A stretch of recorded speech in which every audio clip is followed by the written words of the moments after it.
Paulo e Estevão, pelo Espírito Emmanuel. Psicografia Francisco Cândido Xavier. Segunda parte, capítulo 5, parte 2. Era preciso ser justo, sem parcialidade ou falsa inclinação. O Mestre amara a todos, indistintamente. Repartira os bens eternos com todas as criaturas. Ao seu olhar compassivo e magnânimo, gentios e judeus eram irmãos. Experimentava agora singular acuidade para examinar conscienciosamente as circunstâncias. Devia amar a Tiago pelo seu cuidado generoso com os israelitas, bem como a Paulo de Tarso, pela sua dedicação extraordinária a todos quantos não conheciam a ideia do Deus justo. O ex-pescador de Cafarnaum notou que a maioria da assembleia lhe dirigia curiosos olhares. Os companheiros de Jerusalém deixavam perceber cólera íntima na extrema palidez do rosto. Todos pareciam convocá-lo à discussão. Barnabé tinha os olhos vermelhos de chorar e Paulo parecia cada vez mais franco, verberando a hipocrisia com a sua lógica fulminante.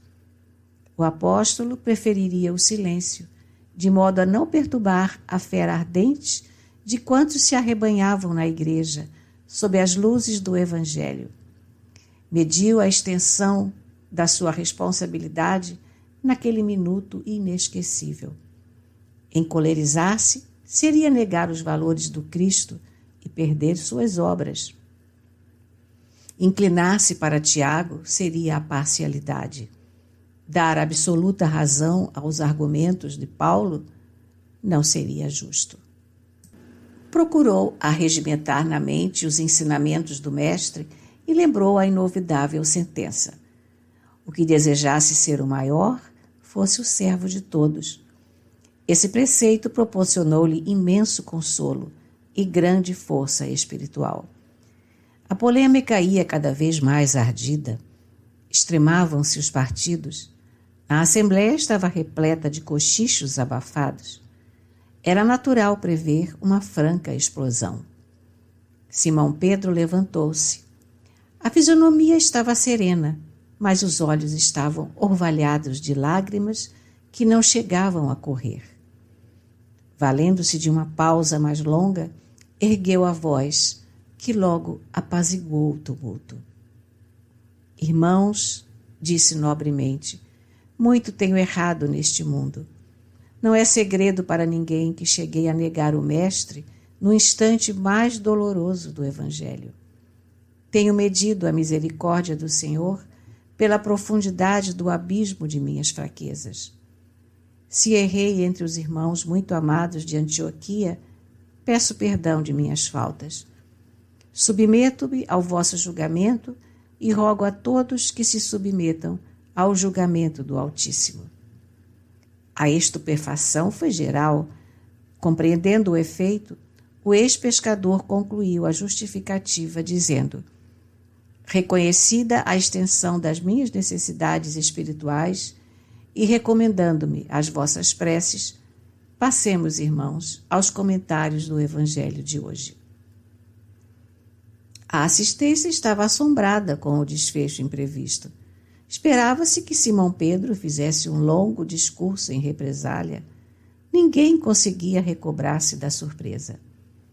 O Evangelho deveria ser comentado pelo apóstolo Galileu mediante combinação prévia. Mas o ex-pescador, antes de sentar-se de novo, exclamou muito sereno: peço ao nosso irmão Paulo de Tarso o obséquio de consultar e comentar as anotações de Levi. Não obstante o constrangimento natural, o ex-rabino considerou o elevado alcance daquele pedido, renovou num ápice todos os sentimentos extremistas do coração ardente e, num formoso improviso, falou da leitura dos pergaminhos da Boa Nova. A atitude ponderada de Simão Pedro salvara a igreja nascente. Considerando os esforços de Paulo e de Tiago no seu justo valor, evitara o escândalo e o tumulto no recinto do santuário. À custa de sua abnegação fraternal, o incidente passou quase inapercebido na história da cristandade primitiva. E nem mesmo a referência leve de Paulo na Epístola aos Gálatas, a despeito da forma rígida, expressional do tempo, pode dar ideia do perigo iminente de escândalo que pairou sobre a instituição cristã naquele dia memorável. A reunião terminou sem novos atritos. Simão aproximou-se de Paulo e felicitou-o pela beleza e eloquência do discurso. Fez questão de voltar ao incidente para versá-lo com referências amistosas. O problema do gentilismo, dizia ele, merecia de fato muito interesse. Como deserdar das luzes do Cristo o que havia nascido distante das comunidades judaicas, se o próprio mestre afirmara que os discípulos chegariam do Ocidente e do Oriente? A palestra suave e generosa reaproximou Paulo e Barnabé enquanto o ex-pescador discorria intencionalmente, acalmando os ânimos. O ex-doutor da lei continuou a defender sua tese com argumentação sólida.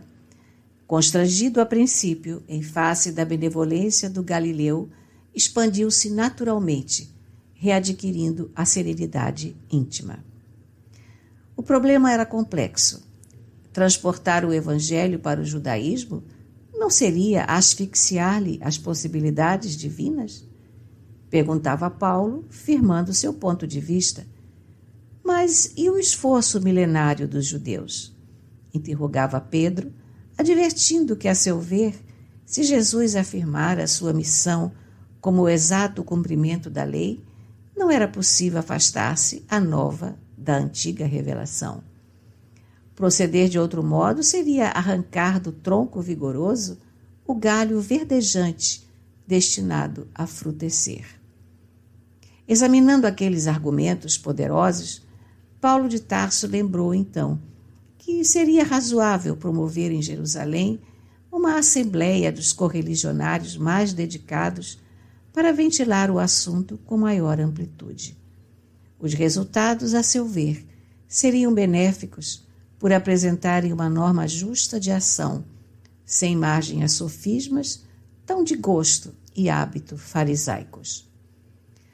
Como alguém que se sentisse muito alegre por encontrar a chave de um problema difícil, Simão Pedro anuiu de bom grado a proposta, assegurando interessar-se para que a reunião se fizesse quanto antes.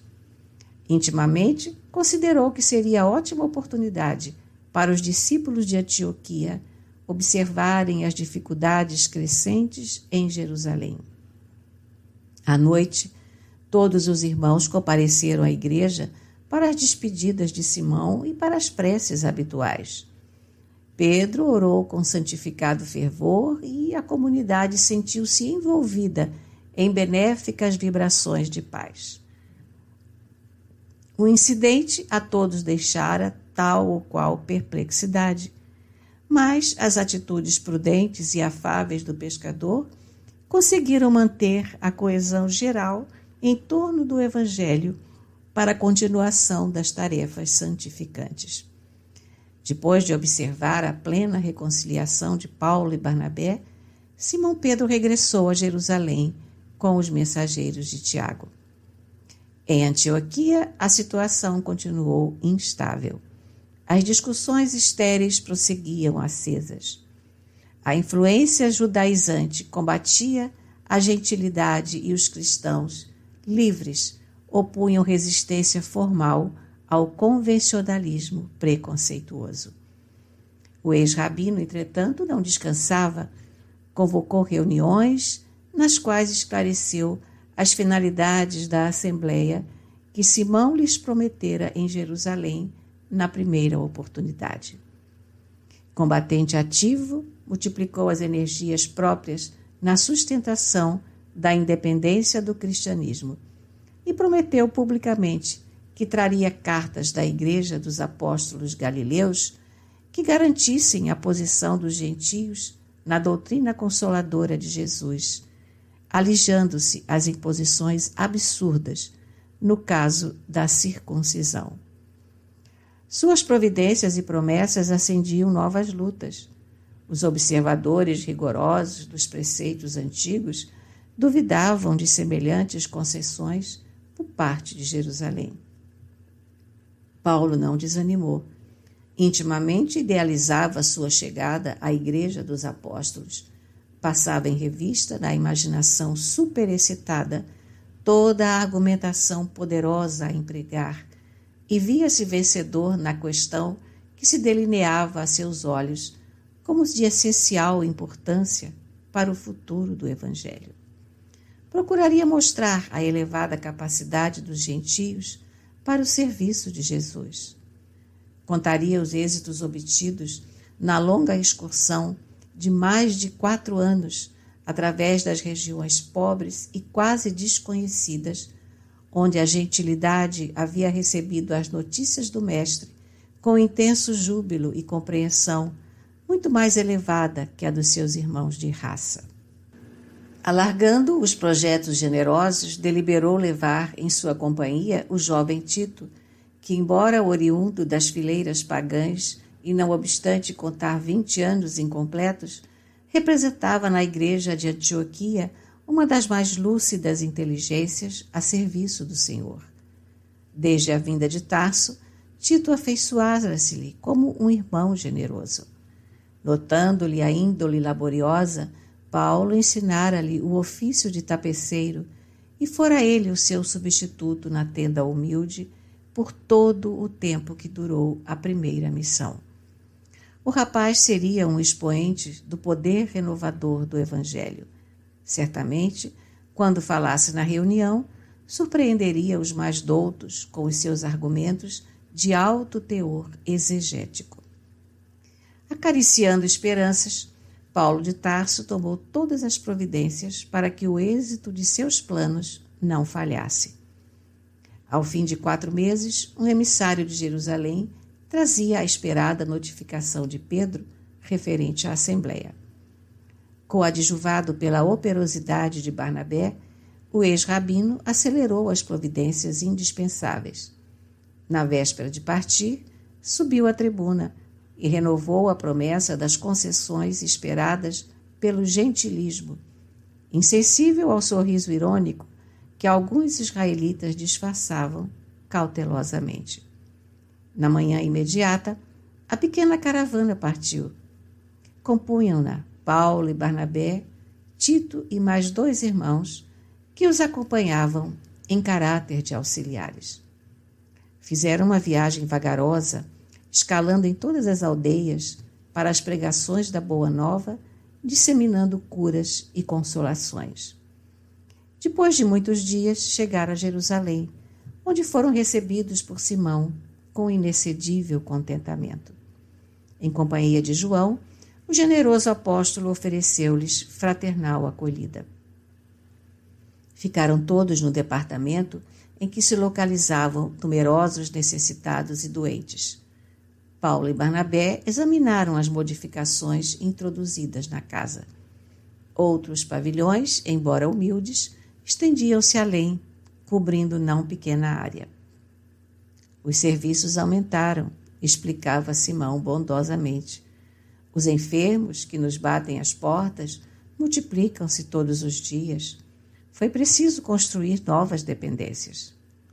A fileira de cátares parecia não ter fim. Aleijados e velhinhos distraíam-se ao sol entre as árvores amigas do quintal. Paulo estava admirado com a amplitude das obras. Daí a pouco, Tiago e outros companheiros vinham saudar os irmãos da instituição antioquense. O ex-rabino fixou o apóstolo que chefiava as pretensões do judaísmo. O filho de Alceu aparecia-lhe agora radicalmente transformado. Suas feições eram de um mestre de Israel com todas as características indefiníveis dos hábitos farisaicos. Não sorria. Os olhos deixavam perceber uma presunção de superioridade que raiava pela indiferença. Seus gestos eram medidos como os de um sacerdote do templo nos atos cerimoniais. O tecelão de Tarso tirou suas ilações íntimas e esperou a noite em que se iniciariam as discussões preparatórias. À claridade de algumas tochas, sentavam-se em torno de extensa mesa diversas personagens que Paulo não conhecia. Eram novos cooperadores da Igreja de Jerusalém, explicava Pedro com bondade. O ex-rabino e Barnabé não tiveram boa impressão à primeira vista. Os desconhecidos assemelhavam-se a figuras do sinédrio, na sua posição hierárquica e convencional. Chegados ao recinto, o convertido de Damasco experimentou sua primeira decepção. Observando que os representantes de Antioquia se faziam acompanhar por um jovem, Tiago adiantou-se e perguntou: Irmãos, é justo saibamos quem é o rapaz que trazeis a este cenáculo discreto. Nossa preocupação é fundamentada nos preceitos da tradição, que manda examinar a procedência da juventude, a fim de que os serviços de Deus não sejam perturbados. Este é o nosso valoroso colaborador de Antioquia, explicou Paulo entre orgulhoso e satisfeito. Chama-se Tito e representa uma de nossas grandes esperanças na seara de Jesus Cristo. O apóstolo fixou-o sem surpresa e tornou a perguntar: é filho do povo eleito? É descendente de gentios, afirmou o ex-rabino, quase com altivez. Circuncidado? Interrogou o filho de Alfeu ciosamente. Não. Este não de Paulo foi dito com tal ou qual enfado. As exigências de Tiago enervavam-no. Ouvindo a negativa, o apóstolo Galileu esclareceu em tom firme. Penso, então, que não será justo admiti-lo na Assembleia, visto não ter ainda cumprido todos os preceitos. Apelamos para Simão Pedro, disse Paulo convicto. Tito é representante de nossa comunidade. O ex-pescador de Cafarnaum estava lívido. Colocado entre os dois grandes representantes do judaísmo e da gentilidade, tinha que decidir crestamente o impasse inesperado. Como sua intervenção direta demorasse alguns minutos, o tecelão tarcense continuou. Aliás, a reunião deverá resolver estas questões palpitantes, a fim de que se estabeleçam os direitos legítimos dos gentios.